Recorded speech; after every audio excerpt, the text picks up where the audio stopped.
अस्सलाम वालेकुम दोस्तों आज बहुत बड़ी खबर ये है कि ARY न्यूज़ की जितनी भी टीम थी यहाँ इस्लामाबाद में उस सारे का कल से टेस्ट हो रहा है। तो आज रिपोर्ट आई है जिसमें 8 लोगों का टेस्ट पॉजिटिव आया है। और आप इस चीज़ से अंदाज़ा लगा लीजिएगा कि हमारे मुल्क में कितनी तेज़ी से अब कोरोना फैल रहा है। मैं ये सब कुछ इसलिए नहीं कर रहा कि किसी तरह की आप लोगों के अंदर पैनिक फैले, आप किसी तरह के डिफरेंट तरह की सोच अपने ज़हन में रखें। आप बिल्कुल पुरअमन रहिएगा, कोई मसले वाली बात नहीं है। लेकिन ये हकीकत है कि कल आपने सुना होगा कि गवर्नर सिंध इमरान इस्माइल है जो उनका कोरोना टेस्ट पॉजिटिव आया है। आज अभी ARY न्यूज़ और उसके मुतल्लिका दफातर जितने भी इस्लामाबाद में वो सभी सील कर दिए गए हैं। और यहाँ रहने वाले जो लोग जितने भी थे या यहाँ काम करने वाले उन सभी के कोरोना टेस्टिंग हो रही है। और उसके साथ साथ आप लोगों को मैं ये बताता चलूँ कि 8 लोगों का कोरोना टेस्ट ये जो रिपोर्टिंग टीम थी इनमें पॉजिटिव आया है।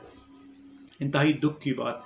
और दोस्तों उसके अलावा काशिफ अब्बासी साहब से थोड़ी देर पहले तलत हुसैन साहब ने डिस्कशन की है कि हाँ भाई हम लोग इसी बारे में डिस्कशन करना चाह रहे हैं, क्या आया वाकई आप लोगों को कोई कोरोना वगैरह की शिकायत है।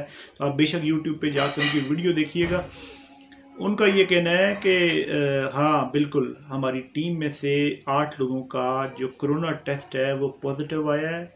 मेरा टेस्ट अभी तक नहीं आया, जबकि वो बात कर रहे थे आधा घंटा पहले की मैं बात कर रहा हूँ आपसे।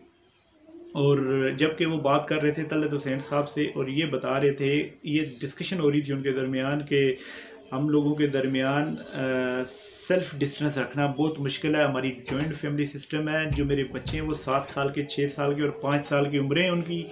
और वो क्या समझें जी सोशल डिस्टेंस क्या होता है, डिस्टेंस कैसे रखनी है। और मैं उन्हें कैसे समझाऊं कि वो मुझे मिलने के लिए ना आए। उनसे पूछा जा रहा था क्या आया आप सोशल डिस्टेंस रखेंगे या आप एक कमरे में बंद हो जाएंगे। वो तो कह रहे हैं जी मैं कोशिश तो करूंगा लेकिन ये मुमकिन नहीं है। तो इन बातों से ये तसर भी लग रहा था कि ये बहुत ज़्यादा चांसेस हैं इस चीज़ की शिकायत काशिफ अब्बासी साहब को भी हो।